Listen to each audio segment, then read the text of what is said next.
하나님 감사합니다. 태초전부터 우리를 사랑하여 주셔서 선택하시고 하나님의 백성으로 불러주심에 감사합니다. 우리가 찬양함을 고백한 것처럼 내 평생에 하나님 은혜 가운데 찬양하며 살아가는 복된 인생 되게 하여 주시옵소서. 세상의 헛된 우상들 따라 살아가는 인생 되지 아니하고 우리를 만드시고 구원하시는 그 하나님 아버지 붙들고 살아가는 복된 인생 되게 하여 주시옵소서. 감사하며 살아계신 예수님의 이름으로 기도드립니다. 아멘. 찬송가 428장 함께 힘차게 찬양하겠습니다.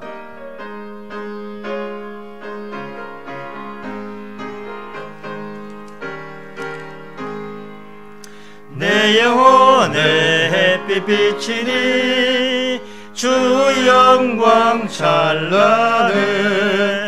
이 세상 어떤 빛보다 이 빛 더 빛나네. 주의 영광 빛난 광채 내게 내려 주시옵소서.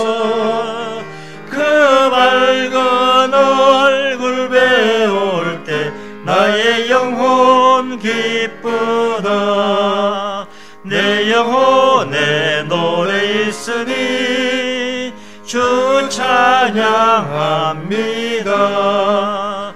주 귀를 기울이시사 다 듣고 계시네. 주의 영광 빛난 광채 내게 비춰 주시옵소서.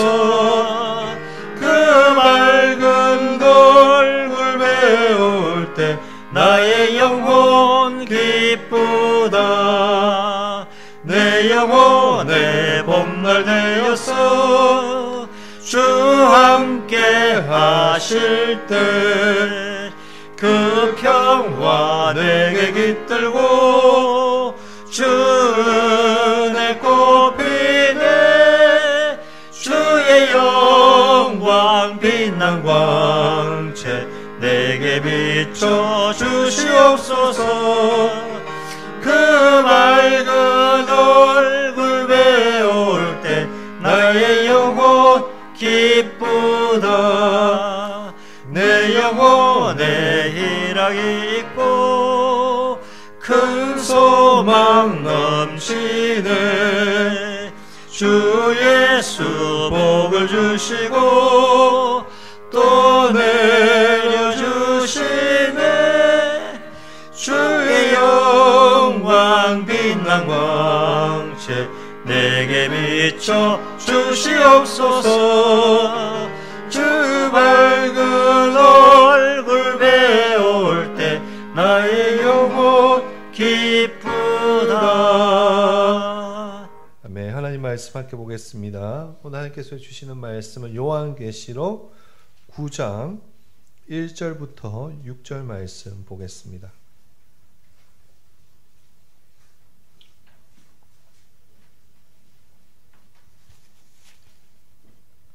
요한계시록 9장 1절부터 6절 한 절씩 교독하겠습니다. 다섯째 천사가 나팔을 불매 내가 보니 하늘에서 땅에 떨어진 별 하나가 있는데 그가 무저갱의 열쇠를 받았더라.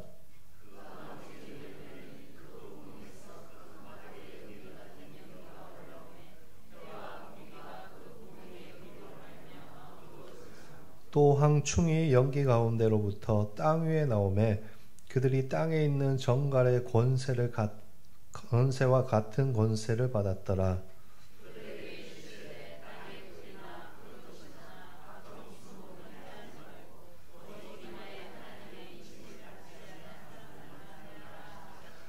그러나 그들을 죽이지는 못하게 하시고 5달 동안 괴롭게만 하게 하시는데 그 괴롭게 함은 정갈이 사람을 쏠 때의 괴롭게 함과 같더라. 그날에는 사람들이 죽기를 구하여도 죽고 싶으나 죽음이 그들을 피하리로다. 아멘. 여러분 사람에게 인사하겠습니다. 오후에도 잘 오셨습니다. 오늘 우리 낮에 배운 말씀 다시 한번 해볼까요? 당신은 하나님의 형상입니다. 아멘. 네. 지난 2주 전에 우리가 7 나팔 심판 중에서 첫 번째 나팔부터 네 번째 나팔 심판에 대해서 살펴보았습니다. 첫 번째 나팔부터 네 번째 나팔은 어디를 향한 심판이었습니까? 자연을 향한 심판이었습니다. 이 네 가지 심판을 통해서 하나님께서는 이 세상이 영원하지 않으며 오직 영원하신 주권자는 하나님밖에 없음을 우리에게 가르쳐 주셨습니다. 오늘 우리가 살펴보는 심판은 다섯 번째 나팔 심판입니다. 흥미로운 것은 이 다섯 번째, 여섯 번째, 일곱 번째 심판이 남았는데, 나팔 심판이 남았는데, 그 심판들이 시작하기 전에 독수리 한 마리가 등장하는 것입니다. 8장 13절, 우리 8장 맨 마지막에 13절을 보시면 이렇게 적혀 있습니다. 내가 또 보고 들으니 공중에 날아가는 독수리가 큰 소리로 이르되 땅에 사는 자들에게 화가 있으리니 이는 새 천사들이 불어야 할 나팔 소리가 남아 있음이로다 하더라. 아멘. 일반적으로 성경에서 독수리는 하나님의 임박한 심판과 관련돼서 언급할 때 자주 등장합니다. 여기서도 독수리가 하나님의 심판과 관련해서 등장합니다. 독수리가 하늘 높이 날아다니면서 화라고 외칩니다. 3번이 반복되었다는 것은 하나님의 진노가 매우 크다는 것이고 그 심판이 매우 강렬할 것이라는 의미입니다. 그런데 이런 화가 누구에게 있다고 독수리가 외칩니까? 땅에 사는 자들입니다. 이것을 이제 헬라어 성경 문자 그대로 번역을 하면 땅 위에 거주하고 있는 사람들이라고 번역할 수 있습니다. 그러니까 다섯 번째 나팔부터는 하나님의 심판을 받는 대상이 이제 자연이 아니라 어딘가 하면 이 땅에서 살아가는 사람들이라는 말입니다. 물론 이 사람들은 이 세상에 살고 있는 모든 사람들을 가리키는 것은 아닙니다. 지난번에 제가 나팔 심판을 시작하면서 말씀드린 것처럼 이 심판은 성도들의 눈물의 기도에 대한 사탄과 그의 추종자들에 대한 하나님의 응답입니다. 그런 점에서 13절에 등장하는 땅에 사는 자들은 하나님의 백성이 아니라 하나님을 대적하고 회개하지 않는 악한 자들을 의미하는 것입니다. 이와 같이 다섯 번째 나팔 심판부터는 그 대상이 자연에서 이제 악인들로 이동되며 악인들이 받을 끔찍한 심판들에 대해서 이야기하고 있습니다. 오늘은 그 심판들 중에서 첫 번째로 다섯 번째 나팔 심판을 생각해 보고자 합니다. 원래는 12절까지가 다섯 번째 나팔 심판의 전체 내용인데 시간 관계상 12절까지 다 하지 않고 6절까지만 말씀을 살펴보도록 하겠습니다. 먼저 1절 말씀 우리 같이 한번 읽어보도록 하겠습니다. 다섯째 천사가 나팔을 불매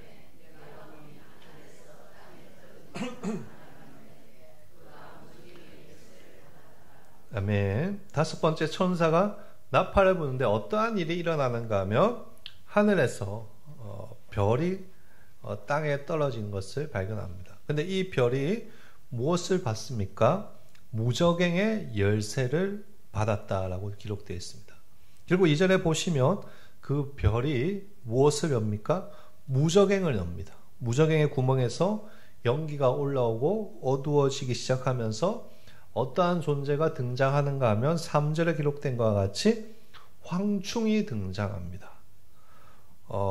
일단 1절부터 3절까지만 보셔도 쉽지가 않습니다. 왜냐하면 딱 한 번에 보고 쉽사리 파악하기가 쉽지 않은 어려운 여러 요소들이 많이 등장하기 때문입니다. 하늘에서 떨어진 벌은 무엇이고 그 별이 받은 열쇠는 무엇이고 또 왜 무저갱이 열렸는지 또 왜 황충이 등장하는지 참으로 이렇게 좀 판타지 같은 이야기가 실려 있습니다. 오늘 우리가 너무 어렵지 않게 차근차근 하나씩 살펴볼 것인데 일단 가장 먼저 등장하는 하늘에서 떨어진 별이 무엇인지 생각해 보도록 하겠습니다. 여기서 별이라는 것은 아주 대단한 존재를 의미할 때 쓰이는 단어라고 생각하시면 됩니다. 삼국지에 보면 제갈공명이 죽었을 때 위대한 별이 졌다라고 표현하지 않습니까? 그런 것과 마찬가지로 여기서 쓰이는 별은 대단한 존재를 의미하는 것입니다. 그런데 이 별에 대해서 어떻게 본문을 설명하는가 하면 하늘에서 떨어진 별이라고 소개합니다. 즉 하늘에 원래 있었는데 땅으로 떨어진 대단한 존재라는 것입니다. 여기까지 들으셨다면 어떤 분들은 아마 대충 이 존재가 무엇인지 짐작하셨을 것입니다. 이 존재가 누구인가 하면 사탄입니다. 사탄. 이사야 14장 12절에 보면 이렇게 적혀 있습니다. 한번 띄워주시겠습니까? 제가 적었나요? 이사야. 네. 너 아침의 아들 계명성이여 어찌 그리 하늘에서 떨어졌으며 너 열국을 엎은 자여 어찌 그리 땅에 찍혔는고. 여기 보면 계명성이 나오지 않습니까? 이 계명성에 대해서는 시간 관계상 제가 다 설명할 수는 없지만 이 계명성이 바로 오늘 본문에 나오는 하늘에서 떨어진 별, 즉 사탄입니다. 원래 이 마귀, 우리 마귀라고 표현하기도 하는데 사탄이라는 존재는 어떠한 존재였을까요? 유다서에 기록되어 있는데 하늘에서 하나님을 찬양하는 찬양 대장이었습니다. 천사장이었습니다. 하지만 나중에 이 사탄이 교만해져서 하나님과 동등하게 되고자 하였습니다. 그래서 결국 반란을 일으켰고 하늘에서 이 사탄을 추종하는 무리들과 또 하나님이 세우신 천사들이 전쟁이 일어났어. 맞죠? 나중에 우리가 계시록 뒷부분에 살펴볼 것인데 그 결과로 사탄이 땅으로 떨어지게 쫓겨나게 되었습니다. 따라서 오늘 본문에 나오는 하늘에서 떨어진 별은 하늘에서 땅으로 떨어진 사탄을 가리키는 것입니다.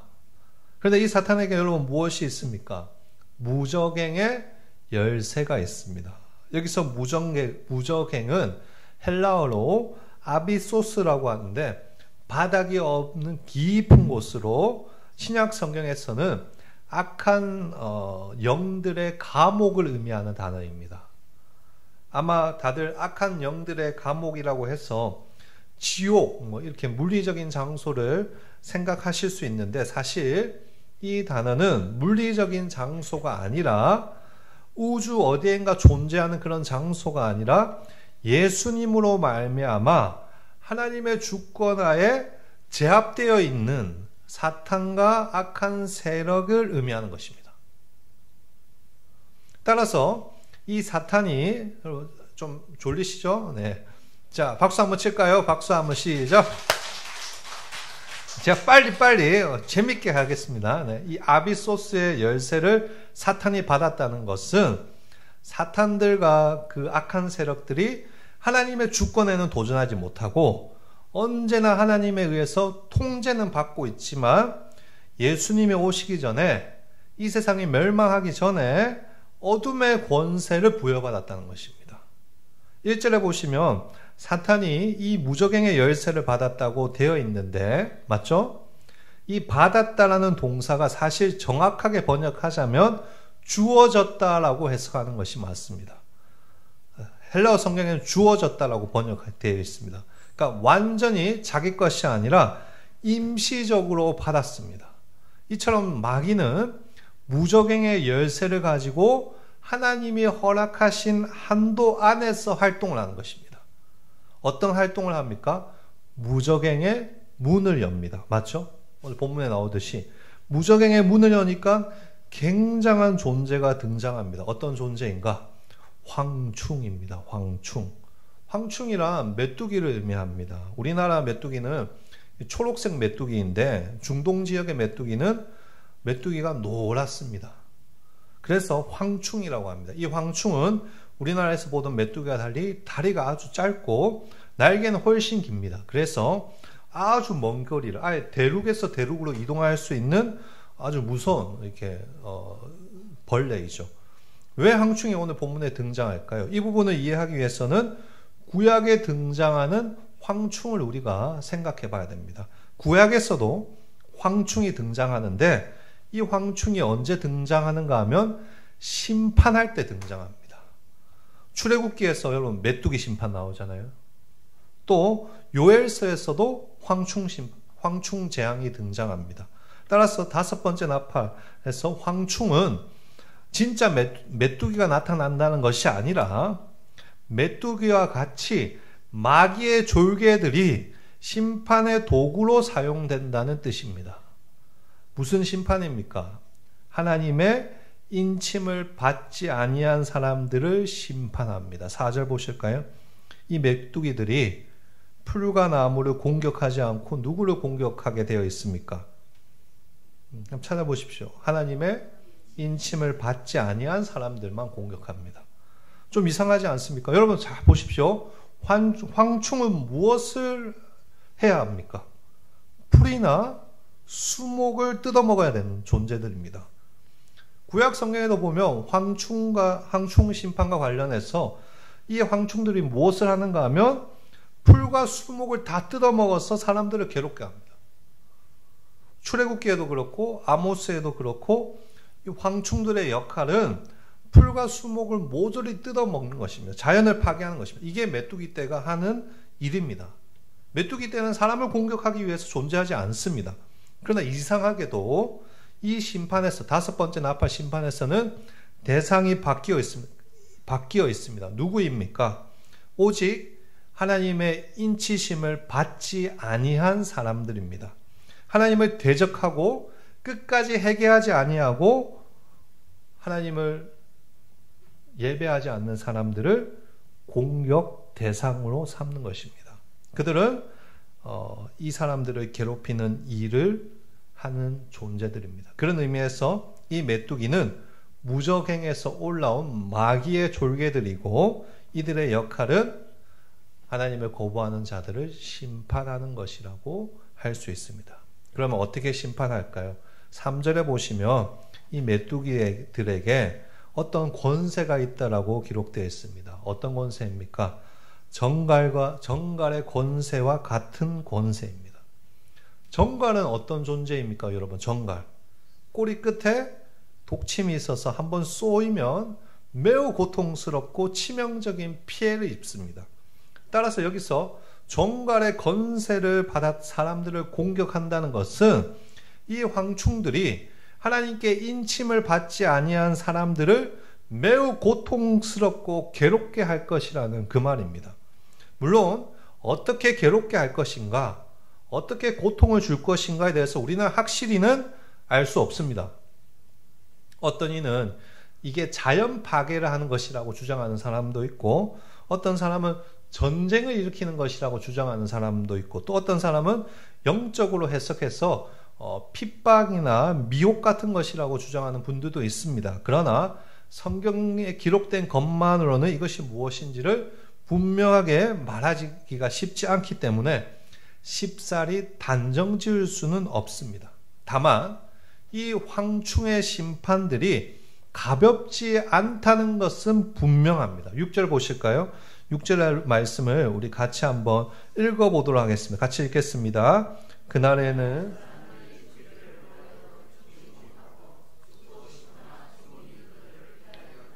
아멘. 이 황충의 공격이 너무너무 괴로워서 어떻습니까? 죽고 싶은 거예요. 그런데 죽을 수가 없습니다. 죽지 못하고 밤낮 괴로움을 당하는 것입니다. 이것이 5번째 나팔을 불었을 때 일어날 황충 재앙입니다. 사탄과 그의 졸개들이 이 땅에서 하나님을 믿지 않고 대적하는 자들을 괴롭고 고통스럽게 한다는 것입니다. 그런데 재밌는 것은 그들의 이러한 공격이 제한적이라는 것입니다. 5절 말씀인데요. 우리 5절 말씀도 같이 읽어보도록 하겠습니다. 그러나 그들을 죽이지는 못하게 하시고 괴롭게만 하게 하시는데 그 괴롭게 함은 정갈이 사람을 쏠 때 괴롭게 함과 같더라. 아멘. 황충들이 사람들을 공격하지만 죽이지는 못합니다. 또한 괴롭힌다고 해도 5달 동안만 괴롭힐 수 있습니다. 여기서 5달이 무엇인지에 대해서 분명하게 알기는 어렵습니다. 제가 계시록을 이렇게 준비하면서 보는 책들이 있는데, 만약에 더 궁금하신 분들은 이필찬 교수님, 이필찬 목사님 책을 보시면 굉장히 큰 도움이 될 겁니다. 저는 또 이 합동측 김서태 목사님, 우리 대구 동부교회 그 책도 보고 하는데, 이필찬 목사님이 우리나라에서는 계시록은 넘버원이시거든요. 네, 그분 책을 보시면 조금 그분의 나름의 생각이 있고 괜찮은데, 저는 이 공격이 무엇인지 5달, 공격이 아니고 5달이 무엇인지는 분명하게 알 수는 없다는 것은 분명합니다. 그러나 함부로 황충이 사람을 죽이지 못하고 5달의 제한을 받는 것을 통해서 우리는 2가지 사실은 알 수 있습니다. 무엇인가? 사탄들의 공격도 하나님의 허락하에 이루어진다는 것입니다. 그렇죠? 하나님께서 악한 세력을 통해, 마귀들을 통해 불신자를 심판하신다고 해도 그 마귀들이 마음대로 하도록 놔두시지는 않는 것입니다. 어떤 이들은 이것을 가지고 하나님께서 회개의 기회를 주시기 위해서 그렇게 하는 것이다 라고 해석하는 분들도 있습니다. 물론 그러한 해석은 그럴듯하고 되게 따뜻하게 느껴지죠. 그러나 그런 해석은 사실상 옳지 않습니다. 왜냐하면 그렇게 해석하면 지금까지 우리가 했던 것이 다 뒤죽박죽이 되어버리기 때문입니다. 나팔 심판은 분명히 그 대상이 사탄을 따르는 악인들이라는 것을 우리가 나팔 심판을 이렇게 시작하면서 분명하게 나누었습니다. 하나님이 5개월 동안 괴롭게 하신다는 것은 5개월 동안 계속해서 끔찍한 고통을 받는다는 것이고, 죽고 싶어도 마음대로 할 수 없을 정도로 힘든 시간을 보낸다는 것이지 회개의 메시지는 아닙니다, 여러분. 따라서 이 심판은 우리에게 무엇을 말씀하시는가 하면 2가지입니다. 첫 번째 메시지는 하나님을 대적하며 끝까지 하나님을 외면하는 자는 절대로 심판을 피할 수 없고 하나님의 통제하에 끔찍한 시간을 보내게 된다는 것입니다. 이게 첫 번째 메시지입니다. 2번째 메시지는 반대로 하나님께 인침을 받은 자로서 우리는 이러한 심판들을 경험하게 될 때 하나님을 계속 붙잡아야 되겠다라고 다짐해야 된다는 것입니다. 이게 중요합니다. 사실 이것이 오늘 5번째 나팔을 통해서 우리가 발견해야 되는 메시지입니다. 예수를 믿고 하나님께 인침을 받은 자로서 끔찍한 황충의 심판을 당하지 않도록 늘 깨어 있어야 되는 것입니다. 이것이 오늘 본문이 말하는 2번째 메시지입니다. 저는 우리 성도들이 늘 깨어있는 그리스도인 되기를 간절히 축복합니다. 요즘 저는 참 마음이 심란합니다. 제가 40대고 또 주위에 40대 50대 목사들이 성경에 반대되는 것을 아무렇지 않게 지지하고 따라갑니다. 왜 이렇게 변했는지 저는 모르겠습니다. 하나님의 말씀보다 다른 것들이 그들에게 더 우선되는 것 같습니다. 그래서 마음이 많이 아픕니다. 제가 함부로 다른 사람들을 판단하지 않는데 진짜로 걱정되는 것은 마지막 시대에 내가 같이 공부했던 이 목사들이 하나님의 말씀보다 다른 것을 더 추종하다가 큰 벌을 받지는 않을까, 이 나라가 정말로 하나님의 진노 아래 있게 되지 않을까 무섭고 두렵습니다. 여러분, 성경과 반대된다면 목숨을 걸고서라도 그것을 반대하고 하나님의 말씀대로 선택해야 합니다. 그것이 그리스도인입니다. 정신 바짝 차려야 됩니다, 여러분. 마지막 시대가 될수록 유혹이 더 심해지고 마지막 시대가 될수록 자기 소견에 옳은 대로 살아가는 시대가 될 것입니다. 이러한 시대 가운데 하나님이 황충 심판을 우리들에게 보여주실 때 그 심판이 무엇인지 알 수 없지만 예수를 거부하고 하나님의 말씀대로 살지 않아서 끔찍한 고통 가운데 있는 사람들 우리가 보았을 때 정신을 차려야 되는 것입니다. 아, 언제 어떻게 환난과 고통이 올지 모르는구나. 내가 악에 굴복하지 않고 더 굳센 믿음으로 예수를 믿고 하나님의 말씀대로 살아야 되겠다. 그렇게 결심하는 우리 성도님들 되시기를 축복합니다. 마귀는 우는 사자와 같이 우리를 공격하고 넘어뜨리려고 혈안이 되어 있습니다. 이럴 때일수록 정신을 차리고 말씀 붙들고 사셔야 됩니다. 그때 우리가 하나님의 이 끔찍한 진노에서 벗어나 은혜의 기쁨을 누리게 될 줄 믿습니다. 이 사실을 기억하시고 앞으로도 믿음 안에서 황충 심판을 받지 않도록 믿음 안에서 하나님의 끝까지 붙들고 살아가는 그런 우리 모든 한일교회 성도님들 되시기를 주의 이름으로 축복합니다. 아멘. 오늘 말씀 붙들고 힘차게 찬양하겠습니다. 찬송가 357장입니다.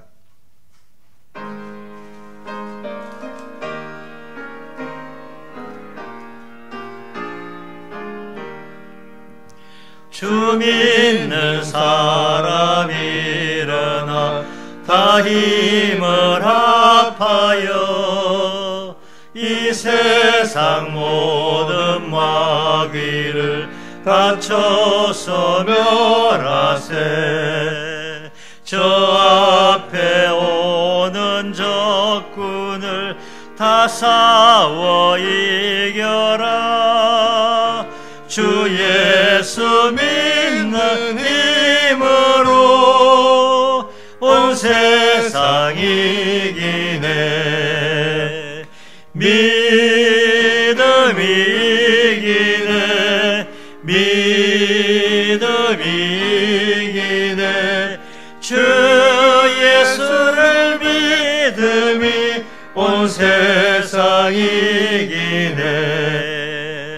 온 인류 마귀 괴율로 큰 죄에 빠지니 진리로 띠를 띠고서 늘 기도 드리세.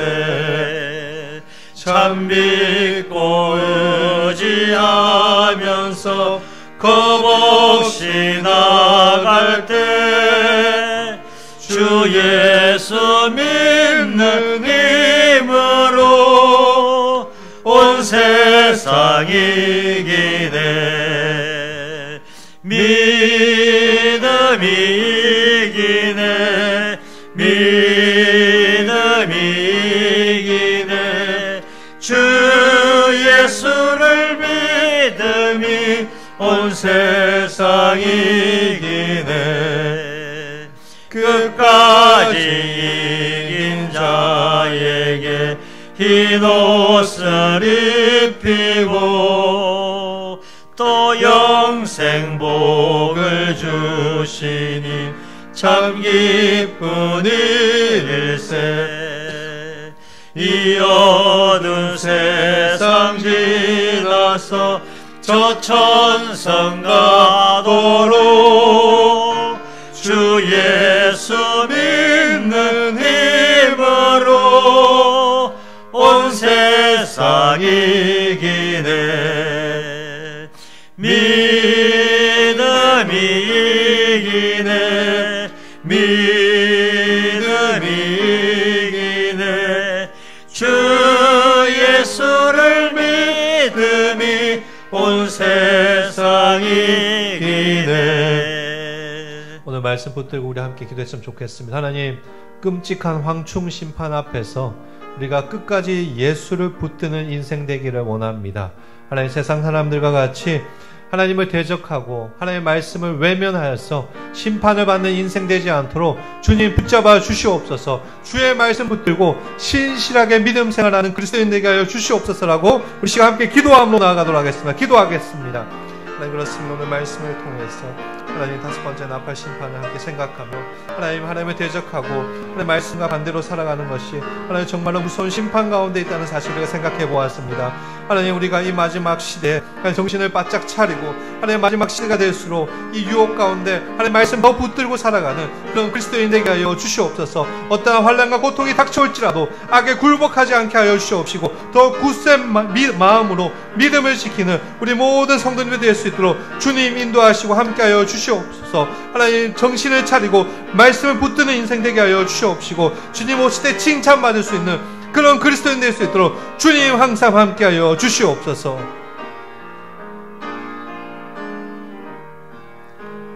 하나님, 오늘 오후에 우리가 5번째 나팔 심판을 생각해 보았습니다.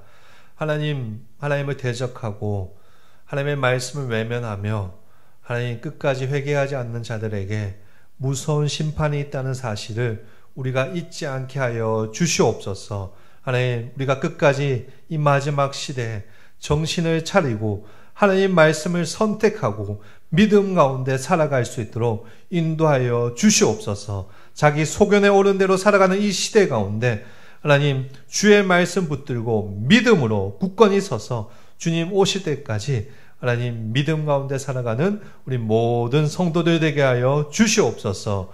감사하며 살아계신 예수님의 이름으로 기도드립니다. 아멘. 축도하겠습니다. 지금 우리 주 예수 그리스도의 은혜와 하나님의 크신 사랑과 성령의 교통하심이 하나님 앞에서 끝까지 믿음으로 주님 앞에 신실하게 살아갈 우리 하늘교회 모든 성도들과 그 믿음의 모든 여정 가운데 영원토록 함께 있을지어다. 아멘.